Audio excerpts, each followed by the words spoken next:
Buon anno a tutto il popolo dell'MMA, torniamo a parlare del famoso video di sparring leggero fra Ngannou e Gane, perché i due saranno i protagonisti dell'evento numerato di gennaio per il titolo dei pesi massimi UFC. Ovviamente non si possono trarre troppe conclusioni da questo breve filmato in cui emerge la mobilità e il senso naturale del timing dello sfidante Gane. Sentiamo proprio lui sull'argomento a meno di 20 giorni dall'incontro fra pesi massimi a maggior potenziale di spettacolarità della storia UFC. Tu sais, on arrive sur ce combat-là avec nos forces à nous, tu vois.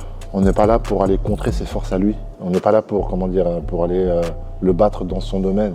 On n'est pas là pour être plus fort que lui. Moi, aujourd'hui, j'ai jamais vu quelqu'un aussi puissant, aussi athlétique, tu vois, power, knockout. J'ai jamais vu ça. Francis, c'est de toute l'histoire du UFC, je crois que c'est le gars le plus impressionnant là-dessus. En 3 mois, je vais pas m'amuser à travailler mon corps pour être plus fort que lui. Ça n'a pas de sens.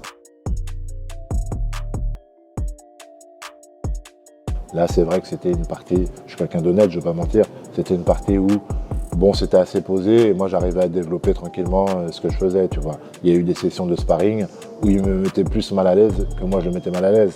Tu vois ce que je veux dire? Un coup, c'était moi, un coup, c'était lui. De là à dire qu'il était largement au-dessus, non, ça, c'est pas forcément vrai, tu vois ce que je veux dire?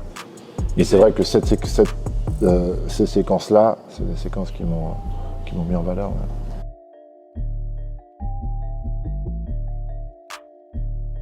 Forcément, dès que j'ai sparé avec lui, j'ai senti bon, quel genre de style de combattant c'était.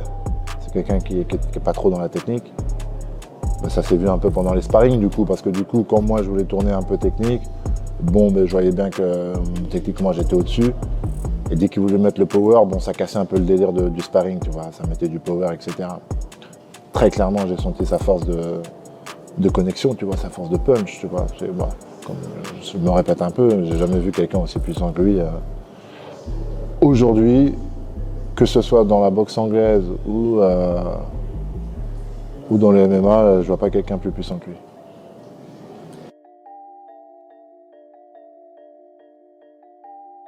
Si on est sur de l'engagement à 100% des deux côtés, qu'il n'arrive pas à me toucher et qu'on s'en va au 5e round, j'ai du mal à croire qu'il ira jusqu'à la fin des 5 rounds.